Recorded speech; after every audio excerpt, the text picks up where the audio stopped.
میں مفتی ابوبکر محی الدین صاحب کی طرف آنا چاہتا ہوں اور یہ جاننا چاہتا ہوں، ایک تو پہلے کا ایک سوال پینڈنگ ہے، اس پہ بھی کچھ خیال فرما دیں۔ ساتھ ساتھ یہ کہ روزے کی افادیت، اور آج کل جیسے کل اچانک سے روزہ ہو گیا ہے، اعلان ہوا، اب تراویح بہت سے لوگوں کی مس ہو گئی ہے، اس پہ کیا بیان فرمائیں گے کہ یہ کیفیت معمول ہے یا غیر معمولی ہے؟ بسم اللہ الرحمن الرحیم۔ جو پہلے کا سوال پینڈنگ ہے، میں تو اسے نہیں چھیڑنا چاہتا، صحیح ہے۔ کیونکہ ہمارا موضوع اتنا اہم اور خوبصورت ہے، میں بات کو دوسری طرف نہیں لے جانا جی چاہتا۔ جو روزے رمضان المبارک کی جو ابتدا ہے یا اس میں تاخیر ہے، دیکھیے تاخیر ہمارے سسٹم کی وجہ سے بھی ہے۔ میں اس حوالے سے تھوڑا سا، پچھلی دور حکومت میں ایک کمیٹی بنی تھی جو نیا قانون پاس ہوا تھا، اس کے بائی لاز، اور اس کے لیے تو اس کا میں ممبر تھا۔ ہمارا سب سے بڑا مسئلہ یہ ہے کہ رویت ہلال کمیٹی شہادت لینے والی ایک اتھارٹی ہے، اور چاند دیکھنے والا وہ کبھی کسی دیہات میں ہے، کبھی کسی دیہات میں ہے، جی اور یہ شہادت اور ان کا آپس میں میل، یہ وقت لینے والا، وقت طلب عمل ہے۔ صحیح کہہ رہے ہیں۔ اصل میں جب اسے ہمیں ختم کرنا ہے کہ اپنی اس رویت ہلال کو، یا کم از کم ہر گاؤں کی سطح پہ یا ملک کی سطح پر ایک عالم دین اگر مقرر ہو جائے، اچھا یا کوئی بھی عہدیدار، کوئی بھی قاضی، مجسٹریٹ، ہر جگہ ہوتے ہیں، جو یہ گواہی لینے کا عمل جلدی ہو جائے۔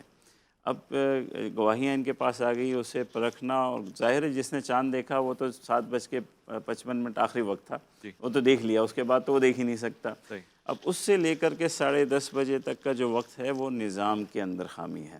اس کو ہمیں اس میں اس حکومت کا یا اس رویت ہلال کمیٹی کا نہیں مسئلہ، لیکن ہم نے وسائل اس پر صحیح خرچ نہیں کر رکھے، اسے اہمیت نہیں دی ہے کہ اگر کسی گاؤں میں کسی نے دیکھا ہے، وہ کدھر جائے، کس کو بتائے، پہنچتے پہنچتے، اور پھر یہ ان تک پہنچتے پہنچتے اتنا ٹائم لگ جاتا ہے کہ یہ مسائل پیدا ہو جاتے ہیں۔ ٹھیک ہے۔ اب کسی نے اگر نماز پڑھ لی اور وطر پڑھ لی ہے، سر تو یہ سوال ہوا، یہ تراویح نہیں پڑھی تو روزے پہ تو اس کا کوئی فرق نہیں پڑتا۔ صحیح وہ اس رات کی ایک عبادت تھی، رہ گئی تو رہ گئی، اللہ تعالیٰ جو اب جان بوجھ کے تو ہم نے چھوڑی نہیں ہے، صحیح اور اللہ ایسے کریم ہے کہ ان سب کو بھی وہ اللہ تعالیٰ کی ذات سے امید ہے کہ ثواب ملے گا۔ نیت، انما الاعمال بالنیات۔ انشاءاللہ۔ اور جنہوں نے اکثر ہماری مساجد میں ایسا ہوا کہ وہاں صورتوں کے ساتھ تراویح ادا کی گئی، آج سے قرآن مجید شروع اچھا ہو جائے گا، وہ بھی کوئی حرج نہیں ہے۔ تو کوئی ایسی پرابلم نہیں ہوئی کہ انسان پینک کرے کہ یہ کیا ہو گیا ہے، ایک نظام کا حصہ ہے، ٹھیک ہے۔ ہو جاتا ہے۔ اللہ کرے کہ ہم یہ چیز بھی نہ ہو آئندہ میں۔ بہرحال ایک چیز اور ہے کہ ہمیں چاند کے اوپر زیادہ سوالات نہیں کرنے چاہیے۔ اچھا یہ بھی ایک حدیث کی روح سے قیامت کی نشانیوں میں سے ایک نشانی اچھا ہے کہ ہر آدمی کہے کہ یہ چاند ایسا تھا، یہ چاند ایسا تھا۔ وہ یہ کہ یہ گفتگو جب ہم کرتے ہیں تو اپنے صرف رمضان ہی نہیں، پھر لیلۃ القدر ہے، پھر آگے ٹھیک ہے۔ عید ہے، سب کے اوپر ہم ایک شک و شبہات قائم کر دیتے ہیں، ٹھیک ہے۔ اور اتنے شک و شبہات قائم کرنے کے لیے کوئی وجہ تو ہونی چاہیے آپ کے پاس۔